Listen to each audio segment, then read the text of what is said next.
minggu lalu saya tidak berkesempatan untuk membawakan sharing. Pak Rektor Seminaris memberi kesempatan kepada saya untuk bercerita dalam perayaan Ekaristi ini tentang pengalaman hidup sebagai seorang imam misionaris Serikat Sabda Allah selama 25 tahun. Dan saya persiapkan 20 halaman, saya harap bertahan dan 20 tahun. Saya dialihkan menjadi imam pada tanggal 24 Juli tahun 1999, jadi abad yang lalu. Moto tabisan saya waktu itu diambil dari Kitab Kejadian 12 ayat 1. Bunyinya, pergilah dari negerimu dan dari sanak saudaramu dan dari rumah bapamu.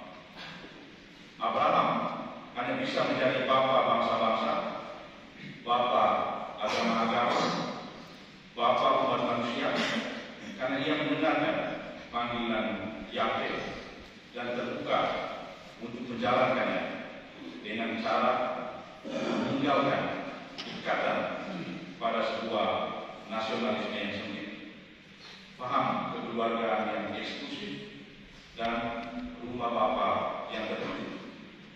Abraham beralih dari seorang nasionalis sempit menjadi seorang kosmopolitan yang melihat dalam diri setiap manusia gambaran wajah Allah yang menjelma dan bukannya anggota dari bangsa, agama, suku, orientasi seksual, ataupun sematan identitas partikular tertentu. Pada paruh kedua abad ke-18, Arnold Jansen menyaksikan situasi sulit yang dihadapi oleh Gereja Katolik Jerman. Sejumlah peraturan dan undang-undang negara Jerman mempersulit kehidupan gereja dan juga imam-imam Katolik.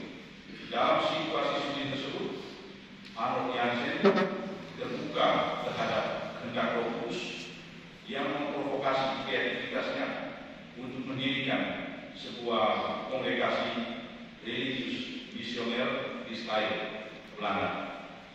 Pada masa-masa awal berdirinya SPD, Arnold Jansen antara lain memfasilitasi dan mempersiapkan para imam termasuk Rojo yang sudah ada untuk bekerja sebagai misionaris di banyak negara dunia. Andai kata Arnold Jansen hanya terpaku pada persoalan dalam negeri gereja Jerman, maka SPD mungkin tidak berdiri dan berkembang. Kini, setelah 149 tahun berlalu, SPD telah berkembang besar dan bekerja di semua benua yang mungkin tidak pernah diprediksi oleh Arnold Jansen sendiri. Saudara-saudari umat beriman yang terkasih dalam Yesus Kristus, pergilah dari negerimu dan dari sanak saudaramu dan dari rumah bapamu. Ketika saya memilih moto ini 25 tahun yang lalu, ada sejumlah pengalaman pribadi yang telah membentuk saya. Pengalaman pribadi yang mempengaruhi suasana kebatinan saya pada waktu itu dalam masa formasi hingga kehabisan menjadi imam. Bersama rekan saya, Pater Baltasar Lengga, kami melanjutkan masa formasi dan studi teologi di Rumah Misi San Gabriel, Austria. Peralihan menuntut budaya dan bangsa yang baru ini menuntut saya melepaskan sejumlah kebiasaan dan keyakinan yang sudah dipegang erat-erat sebelumnya. Saya ingin membagikan kepada saudara-saudari diri semua beberapa poin yang saya anggap penting. Yang pertama, peralihan dari formasi massal di Ledenero menuju formasi dalam komunitas kecil di San Gabriel. Kami waktu itu sudah difrater hanya 20 orang berasal dari hampir 15 negara, 20 orang dari 15 negara. Selama berada di Jendero, saya tidak pernah merasakan adanya kebutuhan untuk rekreasi di sana. Karena hampir setiap orang, setiap saat, saya bisa bertemu Pak Kontatel, ya. Entah itu Pak kuliah, Pak olahraga, Pak kerja, dan lain-lain. Keluar dari kamar, sudah bertemu orang. Di Sangkabel, jumlah kami sangat sedikit, sementara rumah tersebut sangat luas, pernah menampung 600-an frater pada tahun 62. Jika hanya tinggal di dalam kamar, maka seharian saya pasti tidak dapat bertemu orang. Ya. Karena masih itu, kami juga belum memiliki HP atau akses internet yang dapat memudahkan komunikasi dengan sanak saudara di kampung atau di Indonesia. Dalam kondisi seperti ini, kebutuhan rekreasi datang ke ruangan umum, ruangan minum kopi atau sangat tinggi guna menemui dan berkomunikasi dengan konfrater atau saudara yang lain. Ketiadaan HP dan internet juga membatasi saya berkomunikasi dengan orang-orang di Indonesia dan memaksa saya untuk berkomunikasi dalam bahasa Jerman dengan konfrater dan orang-orang sekitar. Itu pengalaman yang pertama. Pengalaman yang kedua tentang posisi gereja dan juga imam di tengah masyarakat. Di Flores, gereja memiliki posisi yang sangat kuat di tengah masyarakat. Demikian pun imam memiliki status sosial yang sangat tinggi. Ketika saya tiba di Austria pada tahun 1994, di sana sedang berlangsung aksi yang disebut Kirchen Volksbegehren. Itu semacam referendum umat Katolik Austria untuk menuntut pengunduran diri Kardinal Groel, Uskup Agung Wina, yang diduga melakukan pelecehan seksual terhadap anak-anak seminari kecil ketika dia menjadi prefek di seminari kecil di Polabro. Kejadian ini menimbulkan shock dalam diri saya. Bagaimana mungkin seorang pemimpin gereja yang di Flores biasanya Ken Dumoro di Eropa dikritik secara terbuka dan bahkan menjadi objek permainan karikatur di surat kabar dan majalah. Pengalaman ini menimbulkan shock hampir sakit, teman saya baru sempat sakit.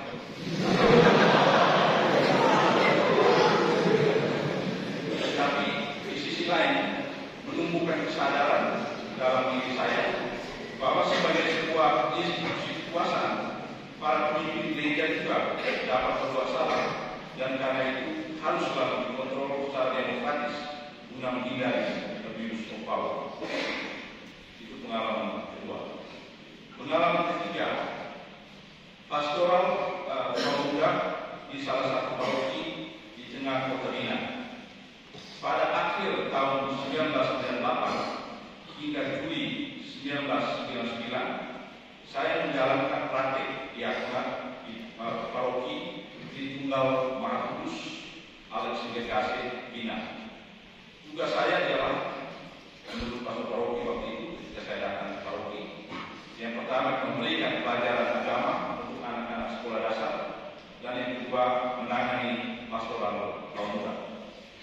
Tugas pertama itu tidak terlalu sulit karena sudah ada institusinya, jadi hanya siapkan pelajar. Tugas kedua yang agak berat, kebanyakan kaum muda waktu itu tidak pernah datang ke gereja. Pengalaman ini juga menciptakan shock dan tantangan, tapi juga peluang dalam diri saya. Tantangan karena saya menangani pastoral kaum muda Katolik, di mana orang-orang mudanya tidak punya akses lagi terhadap gereja dan hal-hal yang religius. Saya masih ingat ketika saya masuk ke ruangan mana anak muda itu, mereka umur sekitar 18-17. Jadi waktu saya masuk ada yang pakai anting di hidungnya, lalu ada yang warna rambutnya macam-macam. Dan ketika saya masuk, ya mereka masuk bolos saja.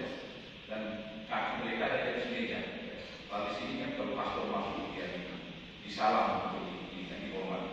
Jadi pengalaman ini membuat saya shock waktu itu saat pertama di Maroke. Tapi tantangan ini akhirnya berubah menjadi sebuah peluang karena mengajarkan saya pertama-tama menyapa anak-anak muda itu sebagai manusia dengan berbagai persoalan di sekolah, di dalam keluarga, dalam relasi sosial.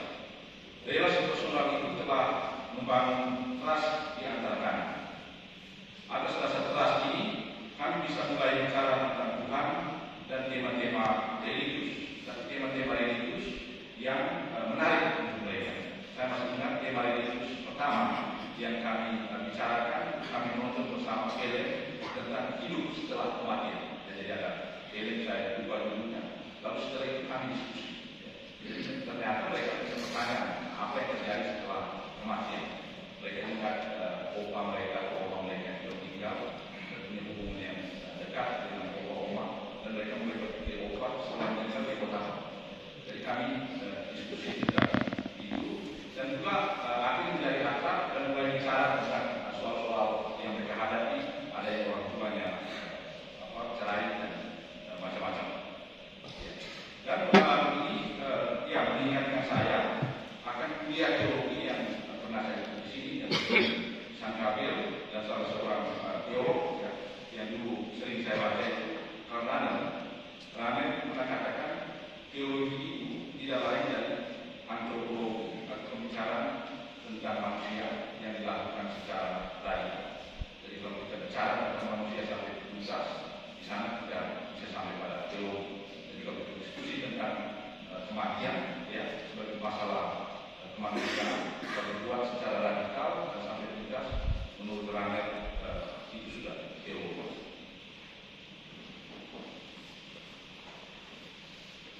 Konfrater sekalian, saudara-saudari, beriman yang terkasih dalam Yesus Kristus.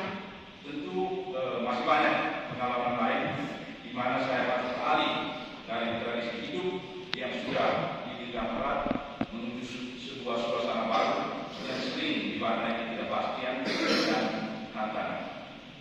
Iman Abraham mengajarkan saya bahwa mengikuti kehendak Tuhan sering berarti melepaskan kepastian dan jaminan serta terbuka terhadap ketidakpastian dan tantangan baru. Bangsa, keluarga, sanak saudara tentu saja penting agar kita bisa hidup dan bertumbuh secara manusia. Tapi sebagai imam misionaris Serikat Sabda Allah, saya harus mampu merealisir kedekatan emosional keluarga, suku dan bangsa tersebut agar dapat mengambil bagian dalam karya perbuatan kerajaan Allah yang melampaui sekat-sekat partikular tersebut.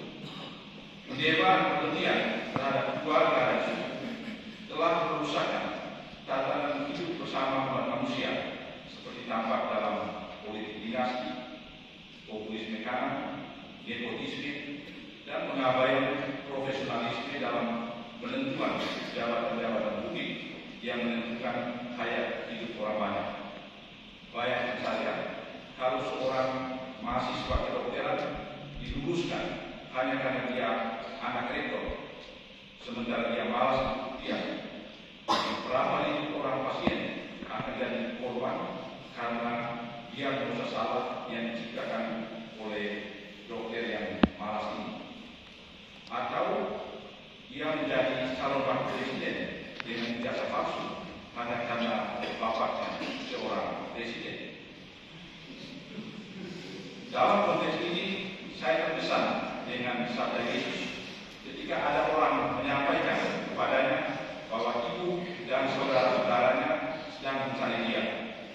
Yesus mengatakan, siapa ibuku dan siapa saudara-saudaranya? Dia melihat kepada orang-orang yang duduk di sekelilingnya itu dan berkata, ini ibuku dan saudara-saudara. Barang siapa melakukan kehendak Allah, ialah saudara laki-laki, ialah saudara perempuan, ialah ibu. Dalam Injil Yohanes 20:10-18, kita juga mendengar atau bisa membayangkan adegan yang menarik hadapan salah seorang sahabat paling dekat bernama Maria Magdalena. Kami Magdalena. Sebagai sahabat yang paling dekat, Maria Magdalena ingin sekali memeluk Yesus. Dia terkejut dan juga sangat gembira melihat Yesus yang bangkit dari antara orang mati. Tapi Yesus menolak dan mengatakan, "Jangan menyentuh aku, nolime candere." Ini sebuah pernyataan yang tidak masuk akal dan mungkin menyakitkan untuk seorang sahabat dekat seperti Maria Magdalena. Tapi dengan ini, Yesus mau menunjukkan kepada kita bahwa Tuhan yang bangkit dari antara orang mati tidak lagi hadir sebagai pribadi yang dapat disentuh. Dia hadir secara simbolis di antara umat manusia yang menghayati kasih dan solidaritas seperti yang dikisahkan dalam Injil tadi. Jangan menyentuh saya, tapi jamalah dan hiduplah dengan orang-orang dalam semangat kasih. Tuhan adalah kasih, Tuhan adalah solidaritas, Tuhan adalah kepedulian. Dengan menghayati kasih, kita akan menjadi tanda kelihatan dari Allah yang tidak lihat. Dalam Injil tadi, tuntutan yang diberikan oleh Yesus kepada kita bahkan melampaui kita diminta untuk mengasihi musuh-musuh kita. Sesuatu yang tidak gampang, tapi mungkin dijalani. Selama masa 25 tahun ini, saya pertama-tama berusaha menghadirkan kasih Allah itu, terutama lewat karya kerasulan dan pendidikan, terutama pendidikan tinggi, dan juga GPIC. Untuk itu saya berterima kasih kepada SPD yang telah memberi ruang bagi saya untuk boleh terlibat dalam karya ini.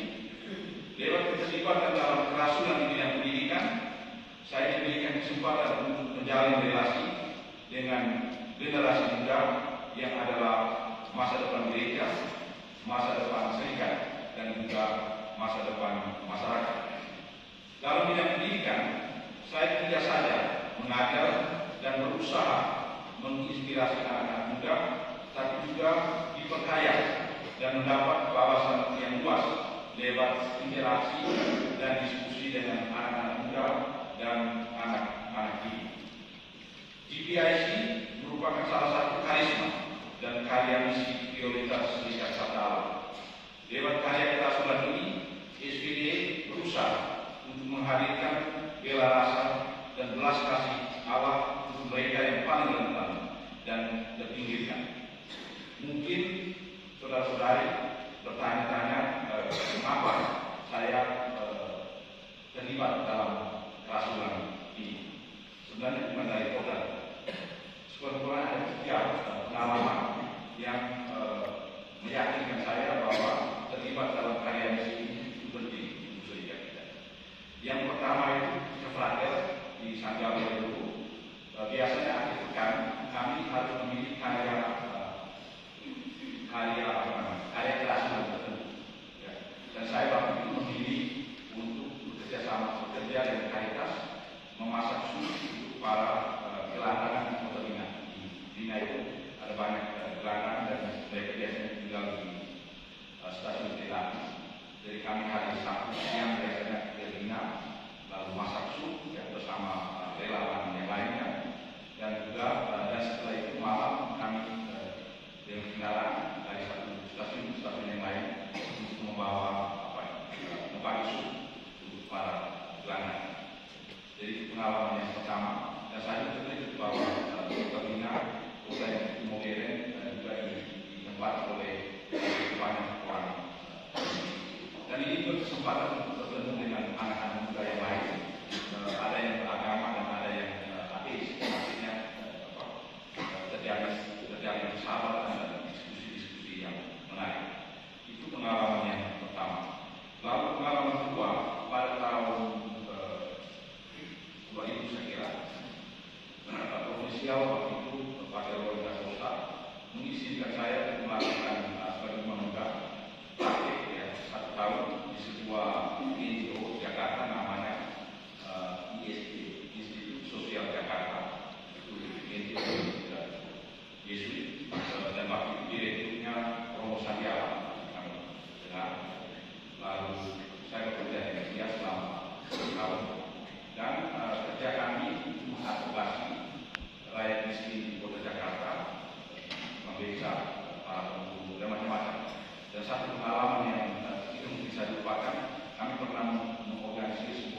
besar para tukang beca dan membuat seluruh Jakarta Pusat itu macet.